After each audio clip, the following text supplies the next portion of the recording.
Hello students, welcome back to English class today. I hope you've all had a happy new year and you've had a great start to this new year. How is everybody doing today? Question mark, could you change your display name to your first name, please?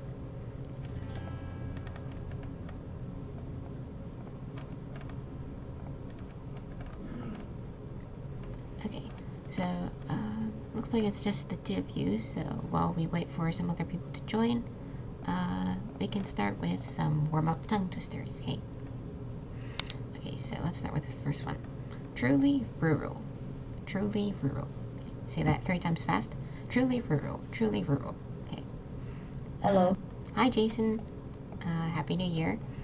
Would you like to start trying this tongue twister? Jason? Yeah.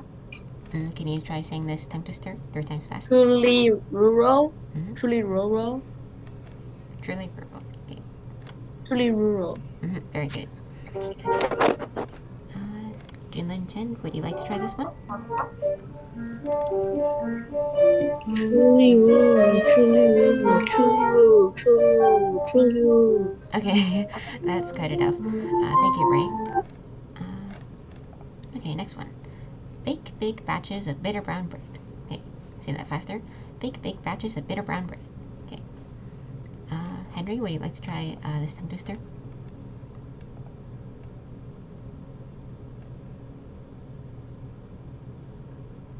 Henry, are you there? No? Okay. Jason, why don't you give this a try? Me? Yes, you? Bake big batches of bitter brown bread. Thank you. And Ray, would you like to try this one? Okay. So which one? The second one. Oh, okay. Bake big batches of bitter brown. Very good pronunciation. Alright, next one. No need to light a nightlight on a light night like tonight. Okay, lots of "ite" sounds. No need to light a nightlight on a light night like tonight. Okay, a little harder.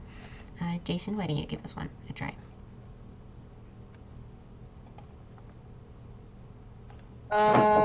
No need to light a night light on a light night like tonight. Why?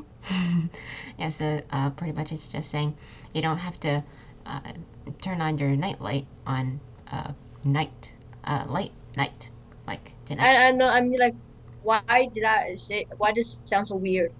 Yeah, it does sound a little strange, like light night tonight. Yeah, it can sound a little strange sometimes.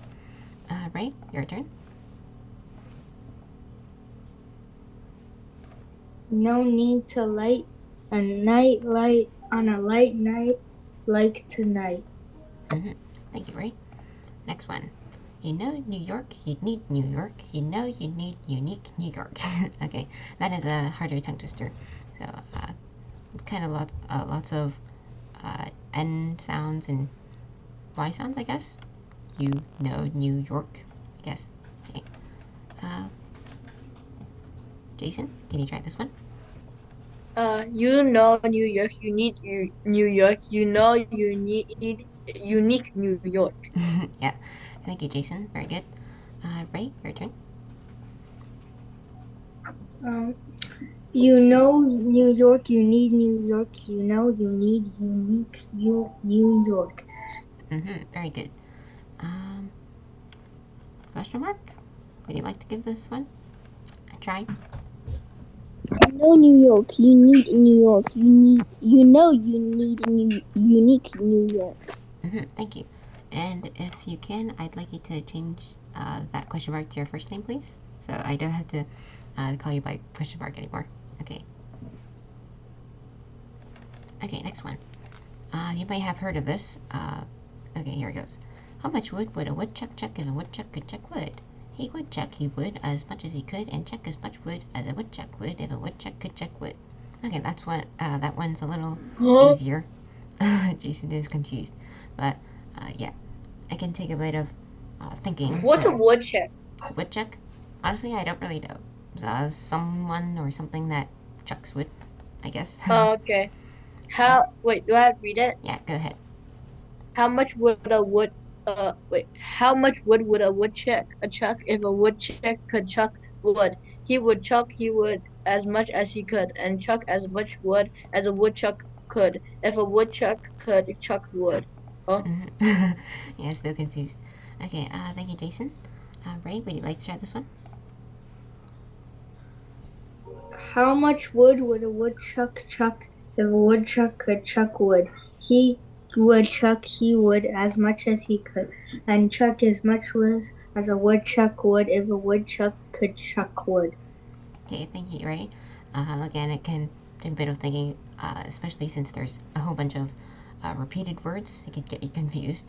Yeah. Angel, would you like to give this tongue twister a try? This last one.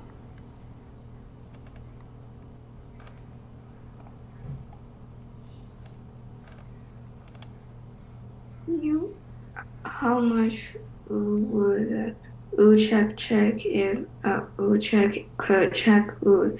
He would as much as he could, and check as much wood as a woodchuck would if a woodchuck could check wood. Okay, thank you, Angel. Very good. Okay, looks like we've all got these nice and done. So moving on. Alright, so today's article is called Dropping the Ball on New Year's Eve. So I'm curious, has anyone heard of like this term before, dropping a ball on New Year's Eve? Raise your hand if you have. I heard of it, but I don't know what it means. I kind of guess Yeah, okay, Jason, you can guess. making fireworks. Making fireworks? Does dropping a ball have anything to do with fireworks? Like if we drop the firework, it turns into a ball in the sky. Okay, good guess. Like, based on this image, you could probably think that was dropping a ball. Ray, I believe you said you've heard of it, but you're not too sure what it is. Okay, well, pretty good guesses, I guess. So, we'll actually take a closer look at this in the article. Okay, so, would anyone like to start reading this first paragraph?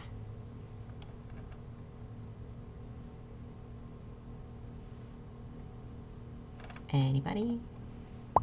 Okay, Ray, go ahead.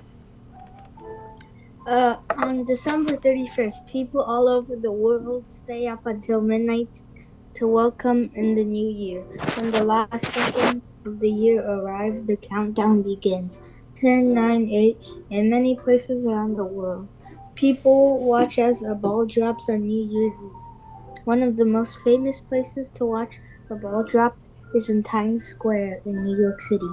More than 1 million people come to Times Square to see the ball drop, and more than 1 billion tune in on TV. But where did this tradition come from? And are balls the only thing dropped to celebrate the new year? All right, thank you, Ray. Very good pronunciation there. So, I guess this answers your question. A ball drop is actually literally dropping a ball on New Year's Eve.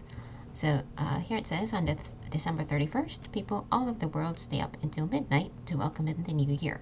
And again, the countdown begins 10, 9, 8, and then it's the new year, right? So, in many places around the world, people watch this ball drop on New Year's Eve. And one of the most famous places to watch it is in Times Square in New York City. Okay, so like millions of people go there to watch it, and 1 billion people, according to this, actually tune in on TV to watch it. So that just shows you how popular this watching the ball drop is. Yeah.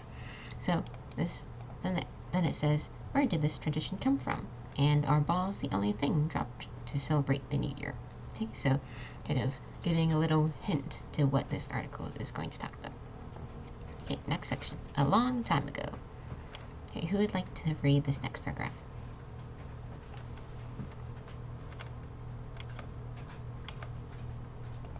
Jason, would you like to continue? Okay, like when Over to here. where?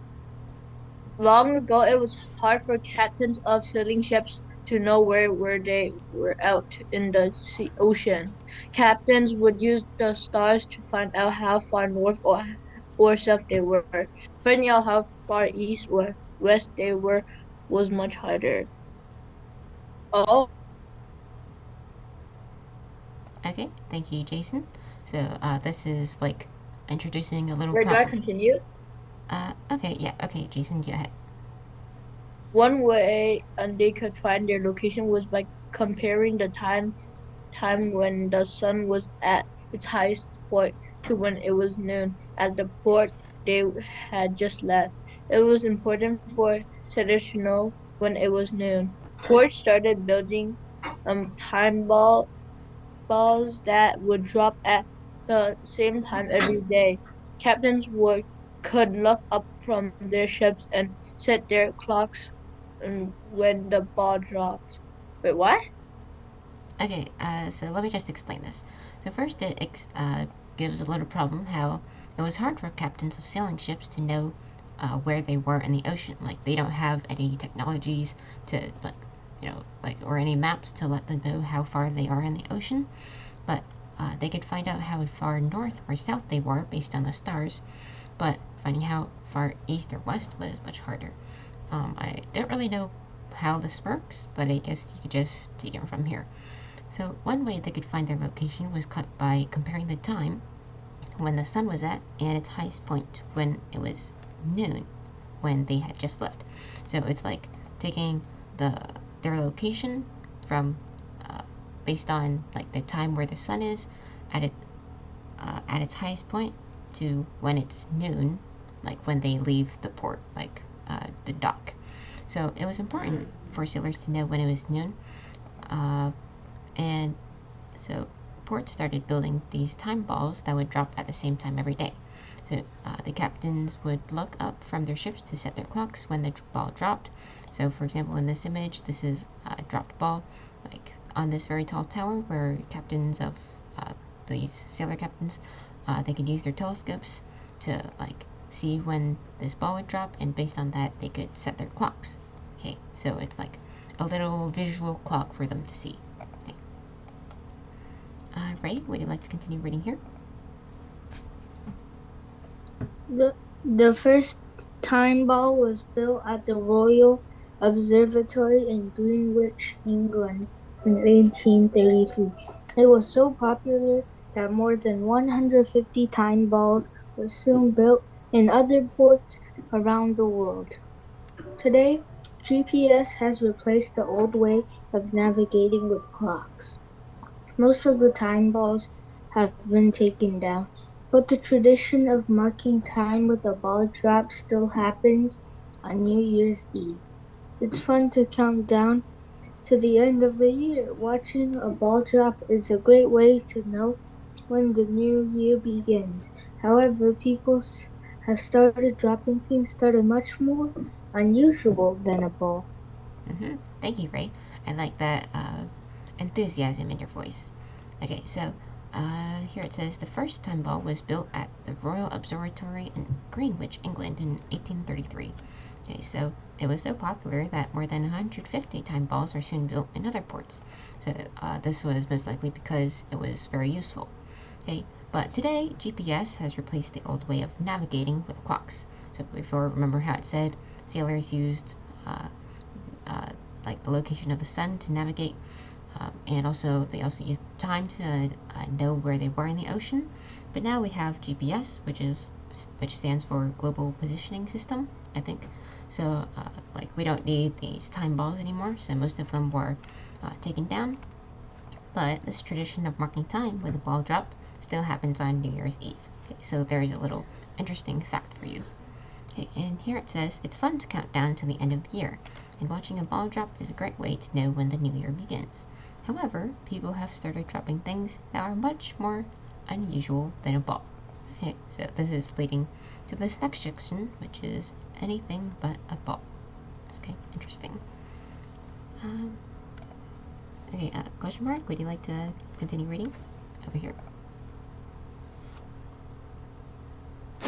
People in Traverse City Michigan, and throw a huge New Year's Eve Festival. streets are closed to traffic and people enjoy eating and talking outside.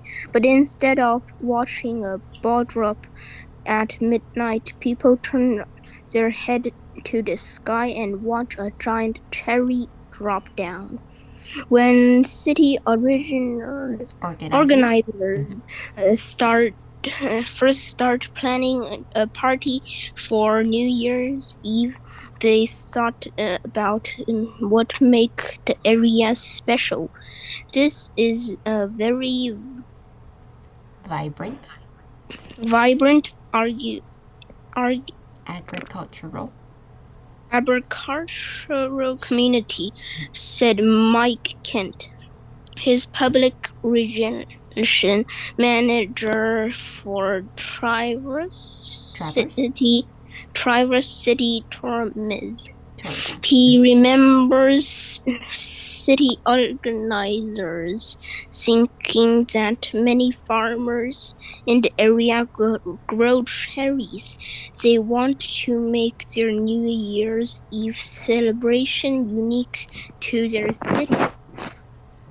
All right, thank you for reading.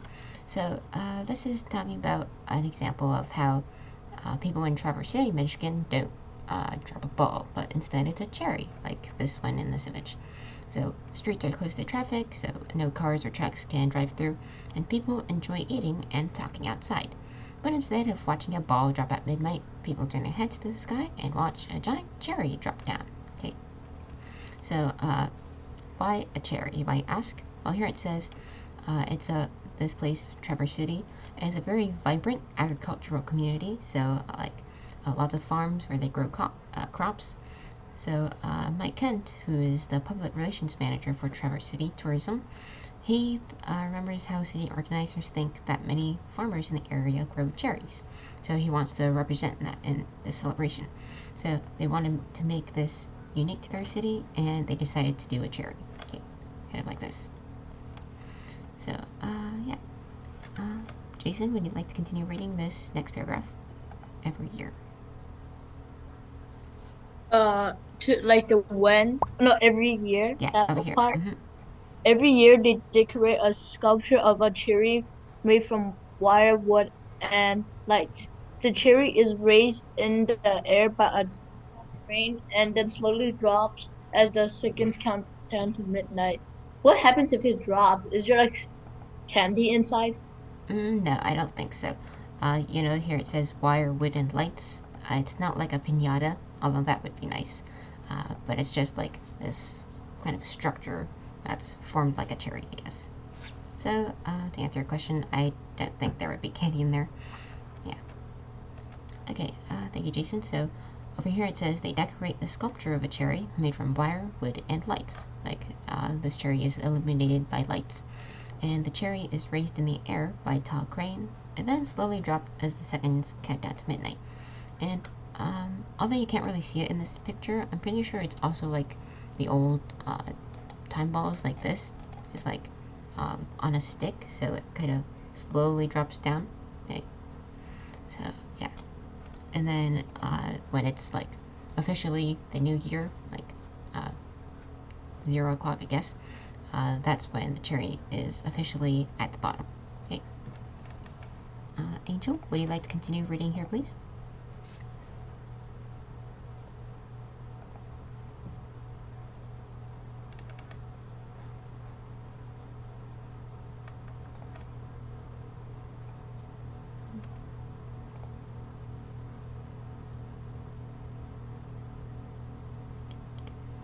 No? Okay. Right, you can continue reading then. I have a question. Yes? Like when they drop the ball, what is there? No, like what if it hits someone? I don't, like I said, it's kind of like these old time balls. Like they're on a stick, so they don't just drop free falling, because that would be kind of dangerous, right? So they're kind of attached to a stick, so then they drop slowly down, okay? So it doesn't really hit anybody, and it doesn't like free fall like that. because otherwise it would kind of be hard to time when it would actually drop on the ground. But yeah, I'm pretty sure it's just like this structure. Okay, but thanks for asking that question. Would you like to continue reading? Yeah, many tourists come to Traverse City for winter sports. There is an energy and excitement at New Year's in the Traverse City area, said Mike, but the cherry drop is just as much, if not more, for locals as it is for travelers to the region. The cherry drop is a celebration of the people of Traverse City. All over the country, people celebrate their local areas by dropping things they're famous for. In Folly Beach, South Carolina, people watch as a giant pair of flip-flops are dropped. In Boise, Idaho, where they grow a lot of potatoes, a big glowing potato is dropped as fireworks explode around it. Okay, thank you, Ray. Alright, so we're given quite a few more random objects, I guess. So many tourists come to Traverse City for winter sports, and there's a lot of energy and excitement there, says Mike. But the cherry drop is just as much, if not more, for the locals as it is for travelers to the region. So it's pretty much saying it's pretty important here. The cherry drop is a celebration of the people of Traverse City. Okay, and in this next paragraph, it talks about some other objects that are dropped that are not balls, such as in Folly Beach in South Carolina, people watch a giant pair of flip-flops because, actually I don't really know why, but yeah, they just drop a pair of flip-flops. In Boise, Idaho, I think, they grow a lot of potatoes, so they drop a big glowing potato as fireworks explode around it. Like in this picture, you can see there's a potato dropping from the sky, and it's fireworks there. Okay. And you can also see a little bit of a crane there, so yeah. Okay, and last paragraph. Jason, would you like to finish this off?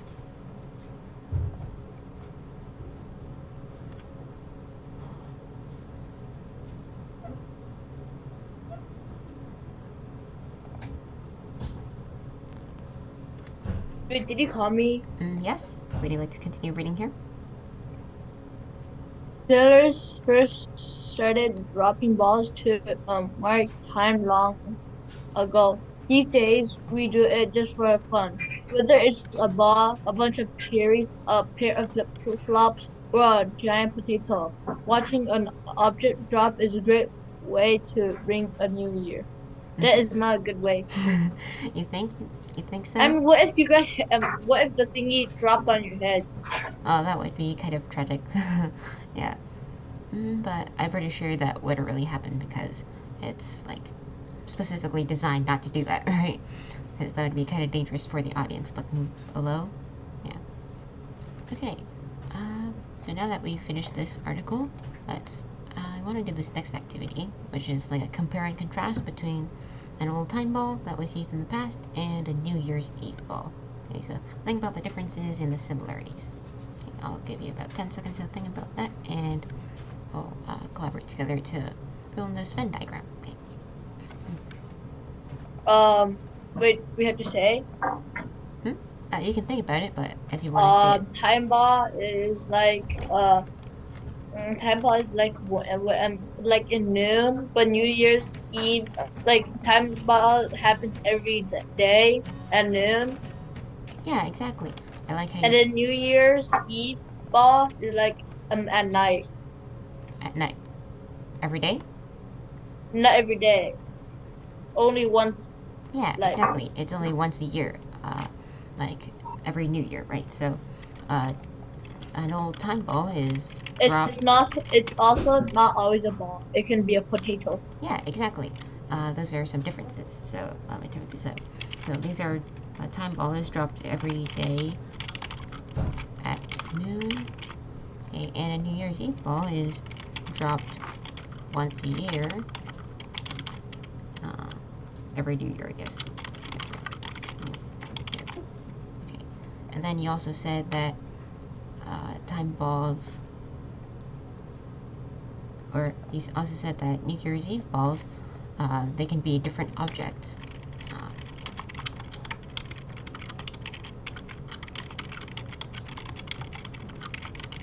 Right. Okay, what else is there? So we have a time ball that's dropped every day at noon, and New Year's Eve ball that's dropped once every New Year. Okay, what other characteristics does a time ball have? Ray, I see your hand is up. What do you think?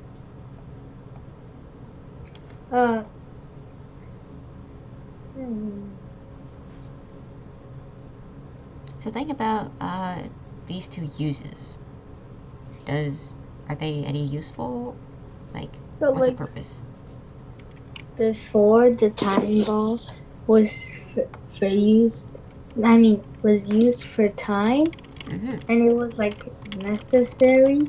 Mm-hmm. But Yep. now they just dropped it as a celebration. Yeah, exactly.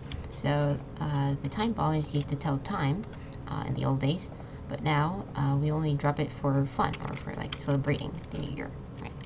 So it's used to celebrate the new year. It's for fun! Exclamation mark. Okay, thank you, Ray. And what else is there? There's one other point I'm looking for. So think about like where they're located, right? So where are time balls located?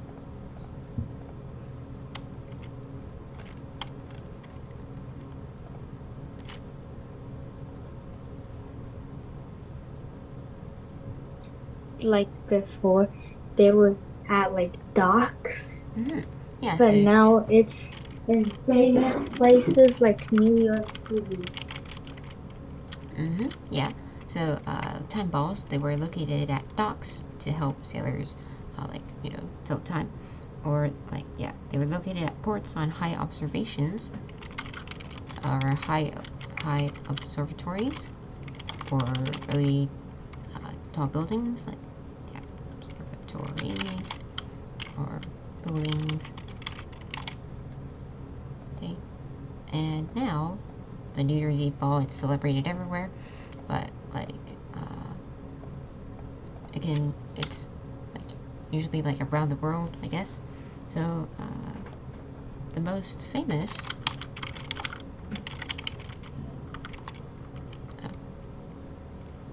I guess ball drop is located in New York City, right?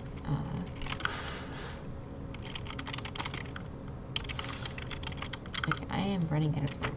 Let me just make this smaller. New York.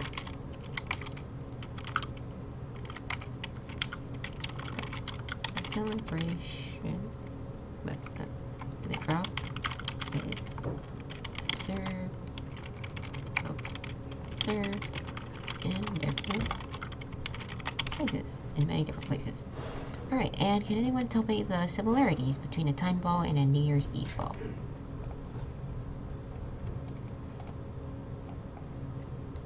Jason? What do you think? So what's the similarity between a time ball and a New Year's Eve ball? I'm trying to think. Um, they're both balls. Yeah, okay, they're both balls, or they they Oh can. yeah, oh yeah. They also like they also has like they also has a meaning. They like have a purpose. Like they all ring at like a certain time. Yeah, so they both kind of drop at a certain time. Yeah, very good. And yeah, I'm pretty sure that's it. Like they both drop down to signify a certain time. Uh, yeah, okay. So in summary, a time ball is dropped every day at noon, and it's necessary to tell the time, like in the past. And it was usually located at docks on high observatories or buildings. Okay.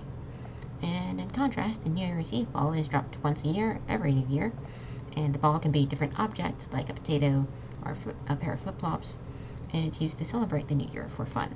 And finally, the most famous ball drop is located in New York, but the drop can be observed in many different places. Alright, cool. Looks like we've got that done. let's take a look at some vocabulary.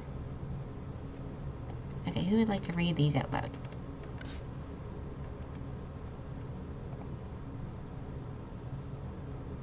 Okay, Ray, would you like to read this definition and example sentence?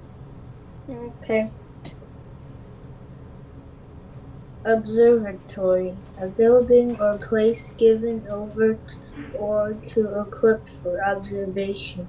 Here stands the Royal Observatory, in which the great Dunect. what? Dunect, I think. Dunnet telescope was erected in 1896. Okay, thank you, Ray. So, an observatory is a building or place given over to or equipped for observation. It's also usually used to like observe space. Okay, so the example sentence: here stands the Royal Observatory, in which the Great Dunnet Telescope was erected in 1896. So, if you were wondering, erect means to like put up or be like constructed together or put up like constructed together. So in 1896, this telescope was put up on this Royal Observatory.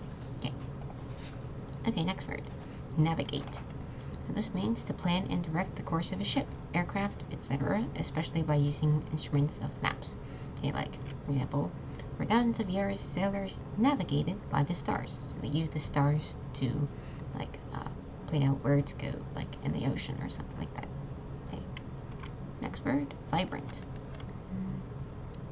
Question mark, would you like to read this out loud?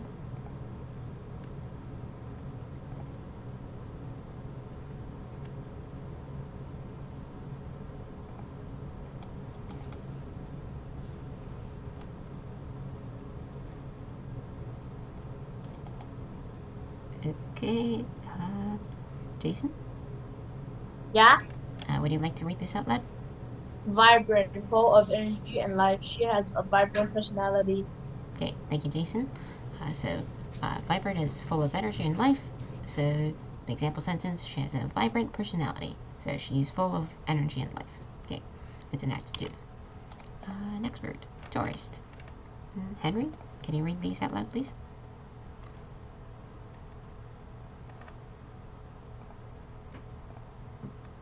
What? Did you ask me again? No, I was asking Henry.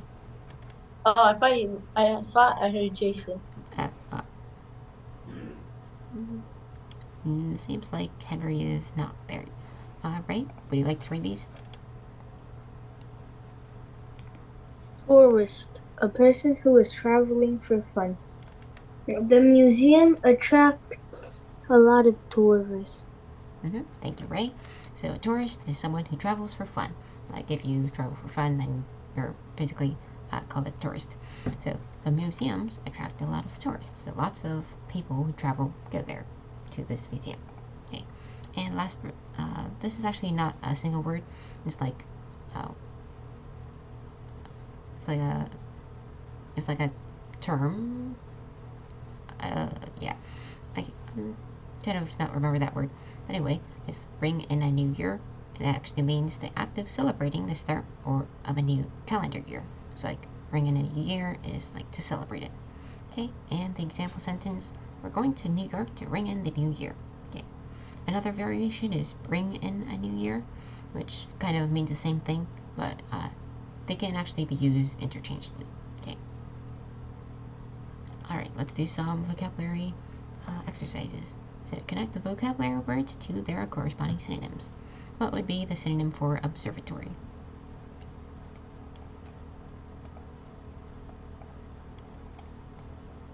Anybody? Observatory is lookout.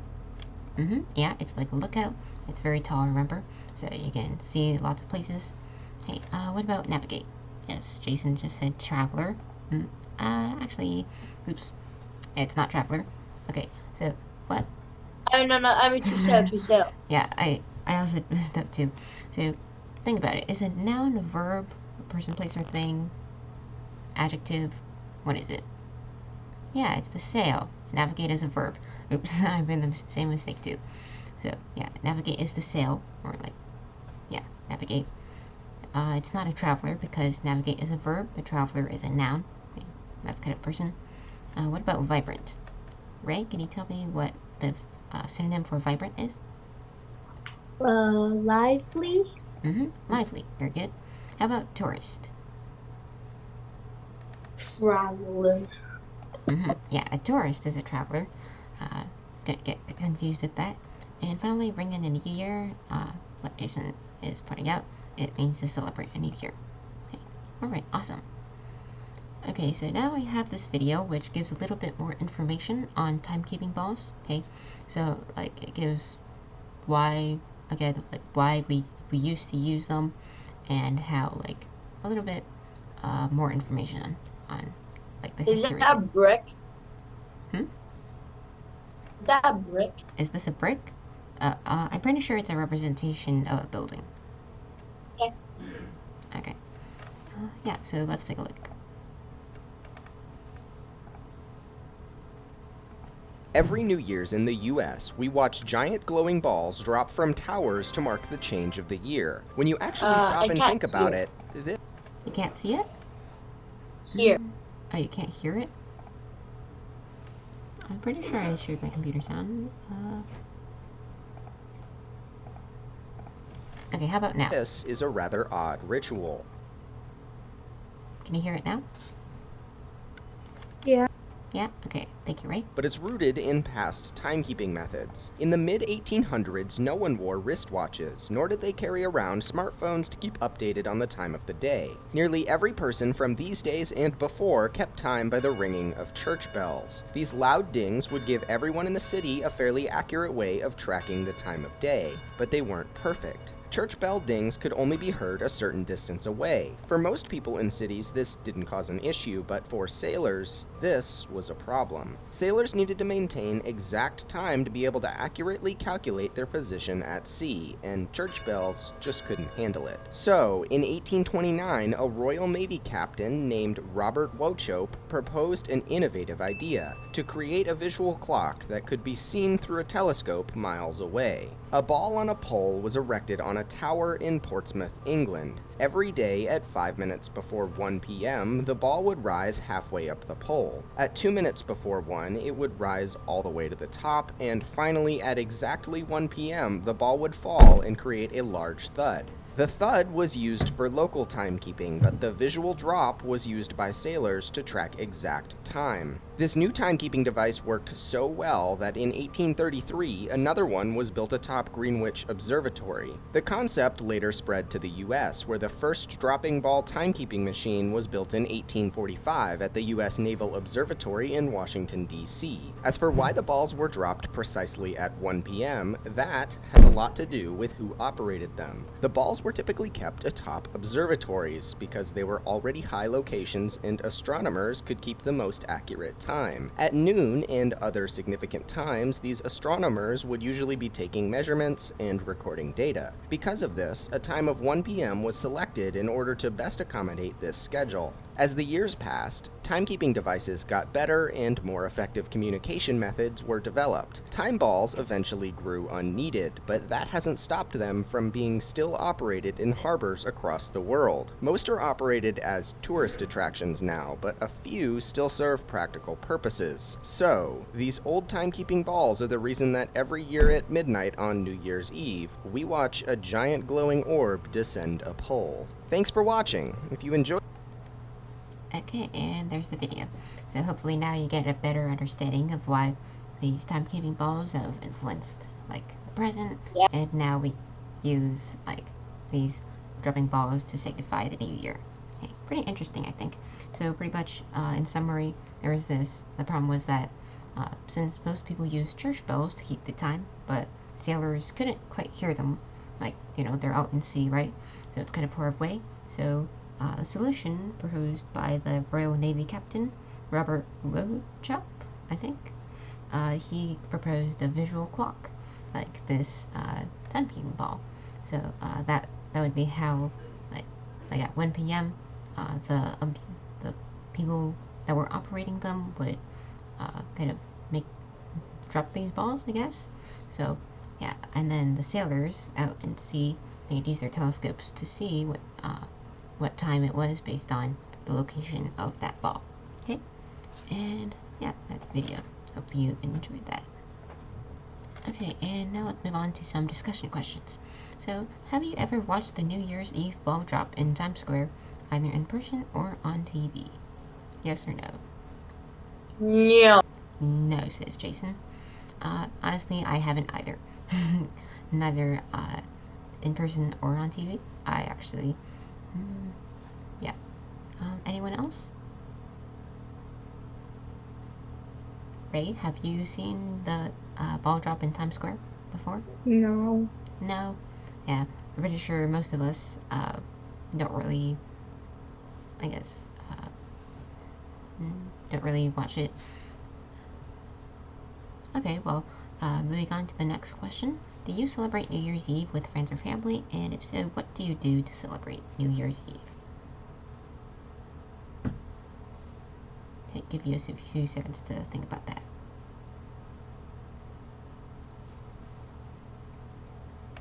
What? So, what about this next question, Jason? So, do you Do you celebrate? celebrate with friends or family? Family. What do you do to celebrate New Year's Eve? Okay, take a look at this first question first. Do you celebrate? Yes or no? Or is it like half Eat half? food. You eat food? Yeah, me too. I also eat food with my friends and family. And also like watching a great way to bring a new year. I don't know. You don't know?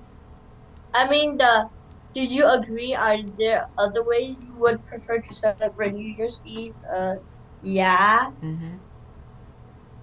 I mean, like, I don't know, just celebrating it normally is a good way. Mm-hmm.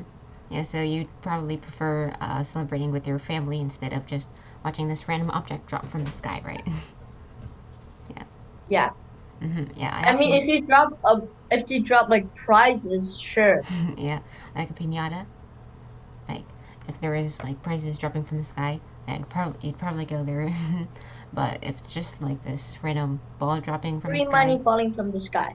yeah, that'd be a little, uh, yeah. I actually have the same opinion. I think I do celebrate New Year's Eve by spending time with my family and, like you, eating a meal with them, of course. Uh, but I think watching an object drop from the sky is a little strange, I guess. Like, sure, the history is really interesting, but I'd prefer doing something else to celebrate it. Yeah. Ray, do you have anything, any opinions here? I just like the fireworks. Mm-hmm. You just like the fireworks? Yeah, they are pretty pretty. Like this image here. Anybody else?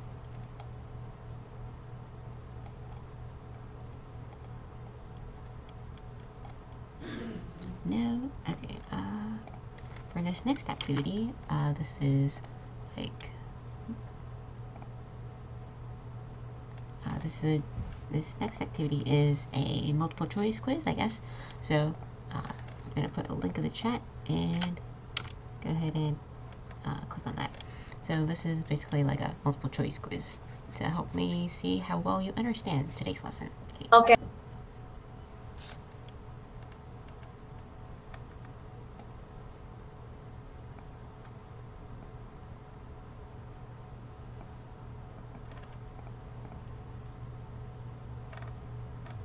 Okay, I see Jason is there. I'll give you a few minutes to do that, and we'll take it up later. Okay.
I submit. Okay, Jason, I see you've completed it. I'll just wait for a few more seconds for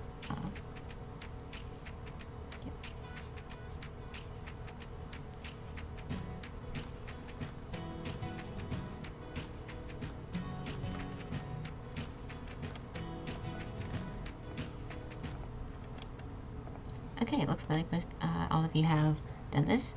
So yeah, let's take this up. So let me just share the results. Okay, so now I'm pretty sure you can see your results. So for this first question, what is special about New Year's Eve in New York City? The answer would be that many people watch as a ball is dropped from the sky at midnight. Okay, it's not each year a different ball is dropped in a place in New York City.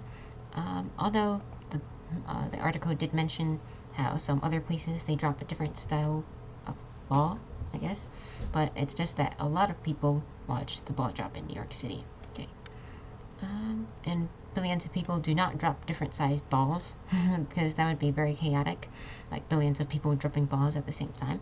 That would be really busy, I guess.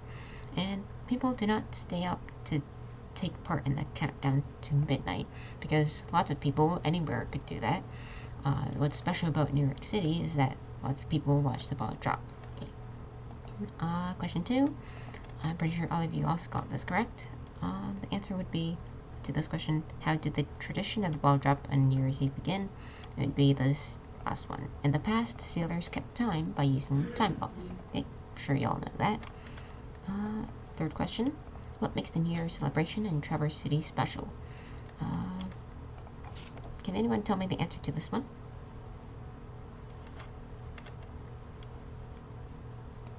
Jason? So what the answer Yeah. is? So what's Wait, the answer? did I get it correct on this one? Yes, you did. So what would the answer The be? city drops at a cherry at midnight. A. Mm-hmm. Yeah, so instead of just a normal ball, they drop a cherry instead. Very good. Ray, can you tell me the answer to question 4? What is the main idea of this text? I think it's A. Mm-hmm. Yeah, it's then that is correct. So it's watching a ball drop on New Year's Eve is a fun tradition that marks the passing of time. Okay, although it's not dropped like every single day, it kind of goes year by year. Watching this ball drop marks every new year, right? Okay. Question 5. What does the word location mean in this sentence? Okay. One way they could find their location was by comparing the time when the sun was at its highest point to when it was at noon to when it was noon at the port they had just left. So location is over here. And Jason, what would this mean in the sentence? This word location. Where could they find wait, tell me to explain. No, just the answer. A. Mm-hmm. And now you can explain why, if you want. Because they have like the place will have the big balls that drops or Mm-hmm. blah blah blah. Yeah, so they find where they are located at, so like their place. Okay, yeah. And last question, which choice completes the text with the most logical and precise word? So today, GPS has replaced the old way of blank with clocks. And most of the time balls have been taken down, but the tradition of marking time with a ball drop still happens on New Year's Eve. So what would the correct answer be, right? I think it's B. Mm-hmm. Yeah, you're correct. So remember, a GPS is a global positioning system. So it's like it's kind of like a device that you that tells you where you're located at. Okay. So based on this fact, it has GPS in it.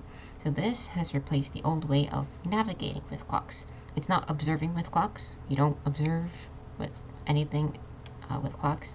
You don't celebrate with clocks, and you don't tour the world with clocks. So the correct answer would be B. Okay. So we navigate with a GPS instead of a clock. Okay. And yeah, that's pretty much it. Looks like it's about 7:50. I guess we can end this class early, 10 minutes. So yeah, I guess this concludes today's class. I hope you enjoyed learning about time balls, and I'll see you next time. Bye, guys. Bye. Thank you Okay. for joining. Bye. Bye. Bye, Ray. Bye.